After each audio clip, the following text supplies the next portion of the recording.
Hello guys, today we are going to be installing a idle air control valve on my 92 Honda Prelude.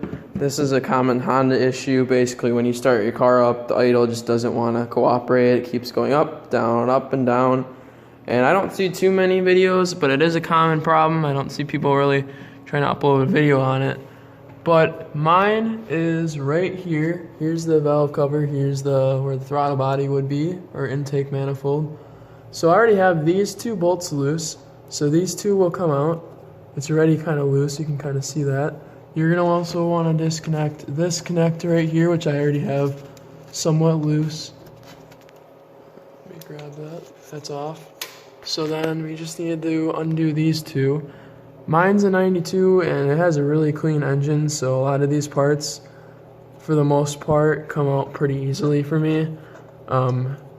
And also when taking this out too, there's a coolant line right there where my finger is, and then there's another one right here, so you might want to have something to catch that. I'm trying to figure out what I'm going to do about it because I don't know how much is going to come out. I have some extra coolant just in case, if I do lose quite a bit, and I also got to figure out how to get the air out of the system if I need to do that. I've never done anything like that before. So we'll see, and don't drop the bolts because that's always fun. I'll see how bad this is because this stuff will get built up with crap, which you can see mine. Man, is that bad. Let's see if we can get a good lighting on that. See how dark that is? That's why I'm having issues. You can even see it on that side. Like, here's our new one. This, it's the gasket fell down there. But this part right here is all black. I was a little worried. I dropped this and I'm like, no, not while I'm recording. Do it off camera. So I gotta figure out about these coolant lines. I don't think it'll drain too much out. But yeah, people try to clean this stuff out, but I'm just gonna go ahead and replace it. I'm gonna try to figure out what I can do to clean that side out, because that's on the actual intake manifold.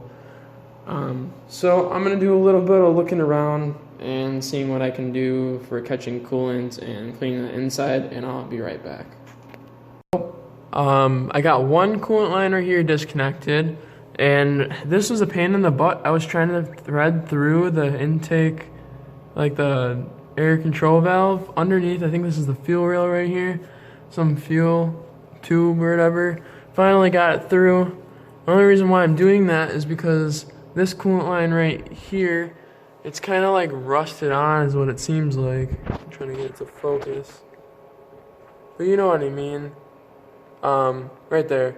I can't get this one off. I got the other one off. If I can just get that one off, then we can start installing the new one.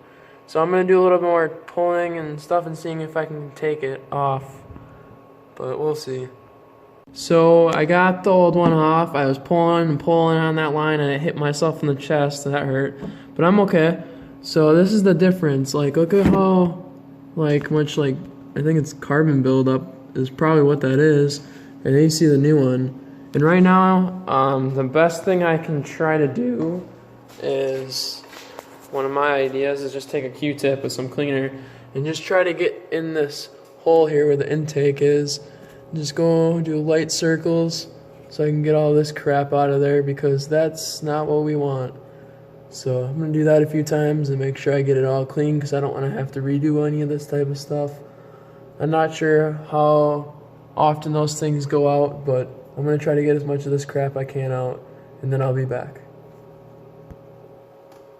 After getting really mad, I finally got this. I couldn't show too much on camera because crawling on my engine trying to reach back here because I couldn't get this clamp back on, and then I lost this bolt which I had sitting up here and it dropped and I got hung up on this line right here, and then I go and grab for it and it falls all the way through and I had to reach underneath my car and it was just a pain. So I got the new gasket in here and I'm putting these back on here. But basically you take these two bolts off, two coolant lines in there, not a lot of coolant comes out of them, so you don't have to worry about draining all the coolant out. Just make sure the air is out of the lines and everything. And then once you have that, you basically reinstall it. It's those two things, and make sure you put the gasket in between. And if you do have buildup, make sure to clean it up inside. I tried to do the best I could. I took some Q-tips and stuff, try to clean it out the best I could with what I had. I used a cleaner that I knew would work.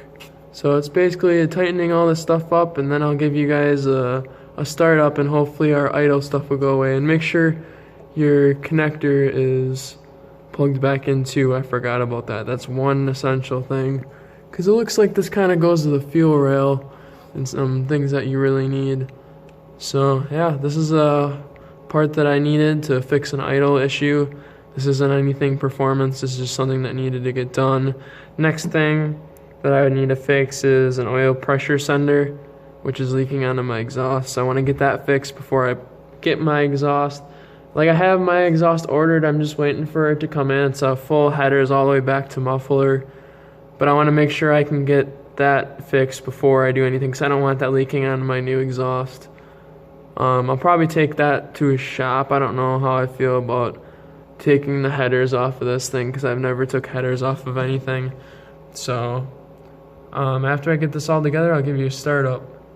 So I drove it around a little bit, and the going up and down is gone now. It actually sits at idle now, like proper idle. I think the computer just needed a little bit of time to readjust itself, because now it's not going a little above 2,000 and then coming back down. It's actually sitting good. I'm gonna try it one more time on a cold start just to make sure that's what it is, but I don't have any type of idle issue or anything now. So I'm pretty positive that's what the fix was, and it sounds a lot better too. I feel like I gained a little bit of speed too, because my idle's not wrong anymore. So I'm pretty positive that's the fix. And the next video I upload, I'll tell you if it stays the same. So hopefully you guys enjoyed that and it helped you out.